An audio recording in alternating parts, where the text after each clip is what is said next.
नमस्कार साथियों, स्वागत है आपके अपने channel Easy Learn and Higher Target में।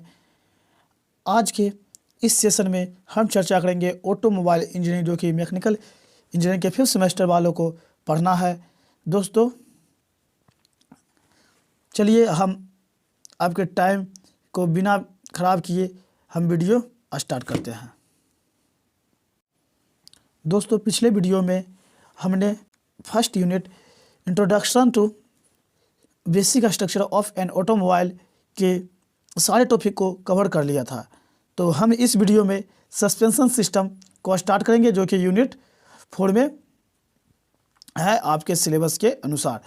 तो हम सबसे पहले सस्पेंशन सिस्टम को समझते हैं, आखिर सस्पेंशन सिस्टम क्या होता है।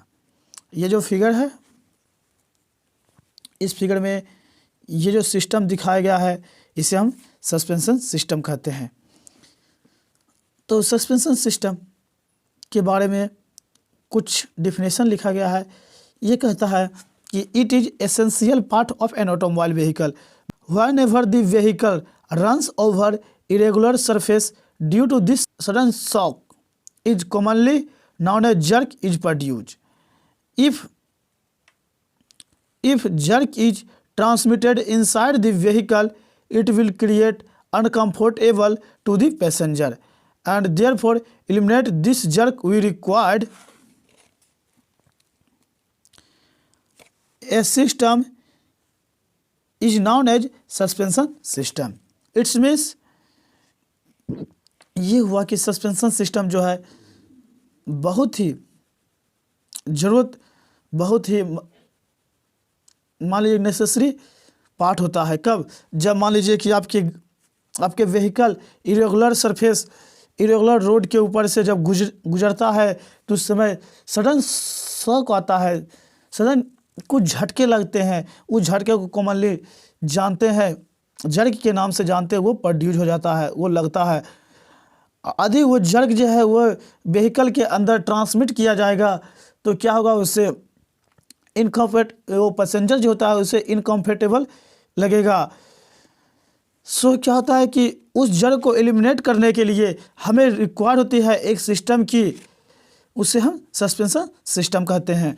सो ये फिगर जो है, ये सस्पेंशन सिस्टम का फिगर दर्शाया गया है। आप देख रहे होंगे कि ये जो है ये स्प्रिंग है, इसे हम स्प्रिंग बोलते हैं। और ये जो पीला वाला है, ये पीला कलर का जो है ये डंटा सा, इसे हम शॉक एब्जॉर्बर कहते हैं। तो हम नेक्स्ट स्लाइड की ओर बढ़ते हैं। That is necessity of suspension system. आखिर सस्पेंशन सिस्टम की हमें ज़रूरत क्यों पड़ी? आखिर सस्पेंशन सिस्टम हमें गाड़ी में लगाना, व्हीकल में लगाना क्यों आवश्यक है? So first point is to eliminate road shocks from the transmission to vehicle component. Next point is that is to obtain good road holding while driving, a cornering and braking. It means क्या हुआ कि road के बीच अच्छी पकड़ बनाए रखने के लिए हमें सस्पेंशन सिस्टम की ज़रूरत पड़ती है जब हम गाड़ी को ड्राइव करते हैं, जब गाड़ी में ब्रेक लगाते हैं। थर्ड पॉइंट कहता है to keep proper steering geometry. Means steering geometry को प्रॉपर बनाए रखने के लिए भी हमें सस्पेंशन सिस्टम की ज़रूरत पड़ती है। हम आने वाले वीडियो में आपको स्टीयरिंग ज्योमेट्री के बारे में भी बताएंगे। Fourth point is to obtain a particular height to a body structure. Next point is to resist the torque and braking reaction. Torque और ब्रेकिंग रिएक्शन को रेसिस्ट करने के लिए हमें सस्पेंशन सिस्टम को लगाना अति आवश्यक होता है। सो अब हम नेक्स्ट पॉइंट की ओर बढ़ते हैं। That is requirement of suspension system. आखिर इसकी रिक्वायरमेंट क्यों पड़ी? सो फर्स्ट पॉइंट कहता है there should be minimum deflection. मतलब मिनिमम डिफ्लेक्शन के लिए, मिनिमम झटका को महसूस अथी करने ट्रांसफ़र करने के लिए हमें सस्पेंशन सिस्टम की आवश्यकता पड़ती है। It should be of minimum weight, means ये हुआ कि बॉडी का जो है एक्सल पे टायर पर कम वेट लगने के लिए लगेगा, जिसके कारण से क्या होगा कि गाड़ी ज़्यादा स्पीड से चलेगी। तो इस कंडीशन में हमें क्या करना पड़ता है, सस्पेंशन सिस्टम लगाना पड़ता है। It should have low maintenance and low operating cost, means कि हमें कम मेंटेनेंस खर्चा लगेगा और कम ऑपरेटिंग कॉस्ट के लिए हमें सस्पेंशन सिस्टम लगाना आवश्यक होता है। It should have minimum tyre wear, suspension system के कारण क्या होगा कि हमारा टायर जो होता है वो कम घिसेगा। It should be of low initial cost. Next point है that is element of suspension system. Suspension system में कौन कौन सा एलिमेंट लगा रहता है। दोस्तों, जैसा कि मैंने आपको वीडियो के स्टार्टिंग में बताया कि सस्पेंशन सिस्टम में दो एलिमेंट लगा रहता है। First one is spring and second one is damper या शॉक एब्जॉर्बर। सो हम सबसे पहले स्प्रिंग के बारे में जानेंगे कि सस्पेंशन सिस्टम में स्प्रिंग जो लगा रहता है वो कौन कौन सा होता है, उसका क्या काम होता है, उसका फिगर कैसा होता है। सो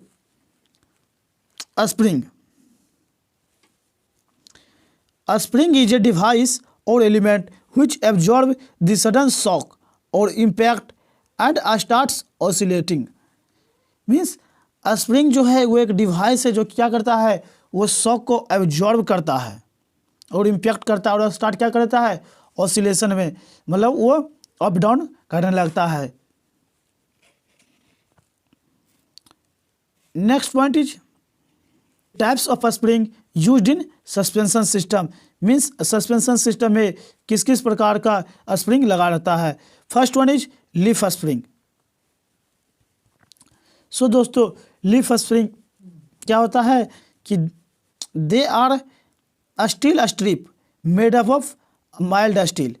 मतलब लीफ स्प्रिंग जो होता है वो स्टील स्ट्रिप का होता है जो कि माइल्ड स्टील का बना होता है।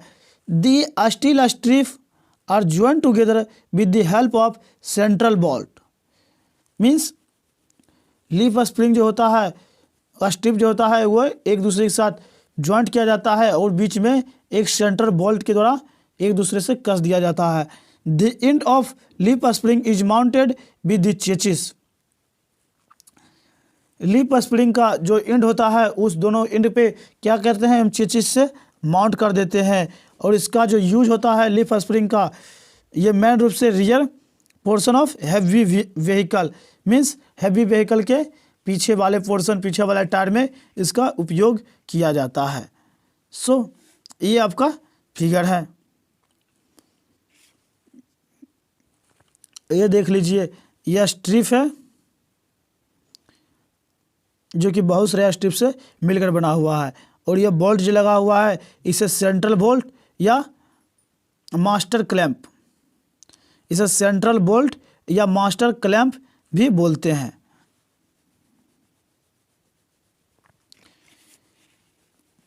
इसके बारे में हम डिटेल से चर्चा करेंगे नेक्स्ट लेक्चर में।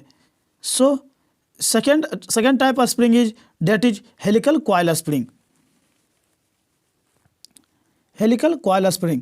सो दोस्तों, हेलिकल कॉइल स्प्रिंग के बारे में क्या बोलता है कि it is a spring generally made up of steel rounded in a shape of helix, hence it is known as helical coil spring. मतलब ये हुआ कि ये एक स्प्रिंग होता है जो कि जनरली मेड किसका होता है, स्टील का होता है, और इसको जो घुमाया जाता है वो किस शेप में होता है, वो हेलिक्स का शेप में होता है, इसलिए हम हेलिकल कॉइल स्प्रिंग के नाम से भी जानते हैं। और इसका जो उपयोग किया जाता है वो रियर पोर्शन और फ्रंट पोर्शन ऑफ व्हीकल के में किया जाता है।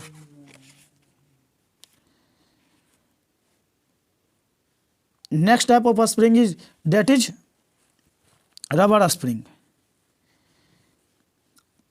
रबर स्प्रिंग जो है it has excellent property to absorb shock. Means rubber spring के पास क्या होता है कि बहुत ज़्यादा ही एक्सेलेंट प्रॉपर्टी होता है शॉक को अब्जॉर्ब करने के लिए। और it is generally made from polymerization butane to presence of carbon and sulfur। मतलब रबर जो स्प्रिंग होता है वो मेड किसका होता है, ये बना होता है पॉलीमेराइजेशन ब्यूटाइन का, किसके प्रेजेंस में, कार्बन और सल्फर के प्रेजेंस में बना होता है। ये फिगर जो दिखाया गया है ये रबर स्प्रिंग का फिगर है। अब हम बात करेंगे सस्पेंशन सिस्टम के second element that is shock absorber के बारे में। और शॉक एब्जॉर्बर को जिसे हम डैम्पर भी कहते हैं। तो पहला पॉइंट इसका जो है वो कहता है, क्या कहता है, if the spring absorb the load और any jerk potential energy get store in it. Means कि यदि कोई स्प्रिंग जब जर्क को एब्जॉर्ब करता है तो उसके पोटेंशियल एनर्जी को कहाँ एब्जॉर्ब कर देता है, शॉक एब्जॉर्बर में। The spring quickly release this potential energy and starts oscillating. Means ये हुआ कि स्प्रिंग जो है जल्द से जल्द वो अपना पोटेंशियल एनर्जी रिलीज कर देती है और ऑसिलेटिंग करना स्टार्ट कर देती है। This oscillating is not desirable, therefore to eliminate the oscillation some arrangement is taken in addition with a spring is known as shock absorber. Means ये हुआ कि ये जो ऑसिलेशन होता है वो हमारे कोई काम के नहीं होता है। इस ऑसिलेशन को एलिमिनेट करने के लिए, नेगलेक्ट करने के लिए हमें सम अरेंजमेंट की ज़रूरत पड़ती है, सम इक्विपमेंट की ज़रूरत पड़ती है, किसके साथ, स्प्रिंग के साथ में, और उसे हम शॉक एब्जॉर्बर कहते हैं। अब बात कर लेते हैं, there are two types of shock absorber. ये जो होता है दो प्रकार के होता है। First one is hydraulic shock absorber and second one is mechanical shock absorber. इस वीडियो में इतना ही। हम आने वाले वीडियो में हम आपको पहले बताएंगे टाइप्स ऑफ सस्पेंशन सिस्टम। यदि आप हमारे चैनल पर पहली बार आए हैं कृपया हमारे चैनल को सब्सक्राइब कीजिए और हाँ, अपने तमाम दोस्तों के साथ शेयर करना बिल्कुल ना भूलें। यदि आपके पास कोई डाउट रह जाता है तो कृपया हमें कमेंट कीजिए। यदि इस वीडियो को आप फेसबुक पेज पर देख रहे हैं तो हमारे पेज को फॉलो करना ना भूलें। Thank you. मिलते हैं आपसे एक नए वीडियो के साथ। जय हिंद, जय भारत।